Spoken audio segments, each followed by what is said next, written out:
Thank you very much, Derek.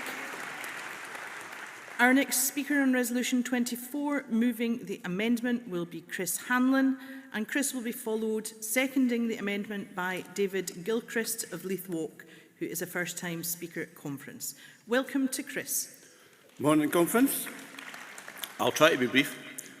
I cannot tell you how much seeing this resolution for the first time filled my heart with joy. When Tony brought this to the Policy Development Committee and asked their opinion, I was flabbergasted and surprised because I had been following this for years, and I was very, very keen to see it become policy, and it was the highlight of my year, I think. So the amendment is pretty simple. It's not any serious amendment. The work that Derek was just talking about, it's going to take a while to do this, to implement this.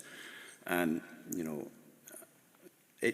you don't become the fourth best education system in the world by resting on your laurels. And I'm very impressed with what Shirley Ann had to say about what they're already doing to work with communities and teachers and pupils to improve things. And this resolution is also about looking to international best practice about how to improve things and how to do things better. Now, the other countries in Europe that do this, many of them do it to 6, many of them do it to 7.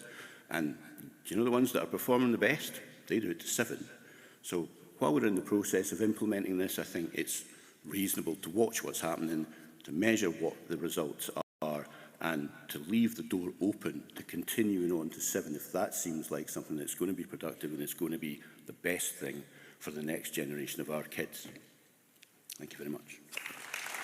Conference, in the interest of time, I'm going to move things along a bit because we have an awful lot of cards in today. So I'm actually going to ask David if he would be quite concise in his remarks today. That would be much appreciated. And following David, to move the direct negative, we will call Councillor Tamala Collier. So thank you, David. Personally, to me, this part of the agenda about raising the formal school start age is really important to me in my heart. I myself in school was moved back a year and I saw how much help that did for me. Conference.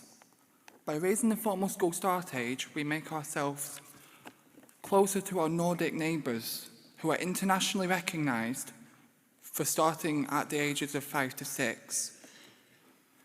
And these countries normally are happier than the rest of us and the United Kingdom. By raising the formal school start age with the Scottish Government, we help to show ourselves that we are different and more outward looking than the rest of the United Kingdom. Please support the resolution. An excellent and appropriately crisp first-time speech, so hats off to him for that too.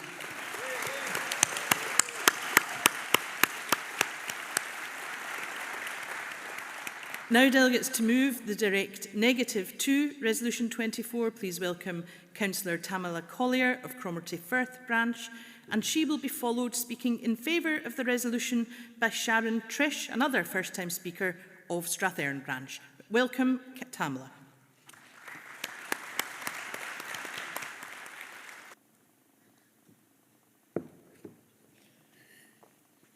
Good morning, conference. I am the local councillor, as Kirsten mentioned, for the Cromarty Firth environment, ward. Sorry, I'm a first-time speaker and I'm quite nervous now. So I am standing here to oppose this resolution because I believe we have already implemented all the facts brought up in the resolution already in our education system, like the education secretary a couple of minutes ago came and gave us all the facts. It just proves that we are the 4th best in the world. It just not happened to be easily done overnight. So it's hard work. All the teachers, head teachers, children, every PSA or staff engaged colleagues put into place. So we have to appreciate that, and we have to accept the facts that we are actually doing well. And I don't see the necessity to have a resolution brought up when we already have all these facts implemented already in our education system. So that's why I'm standing here and asking you to vote against it. Thank you.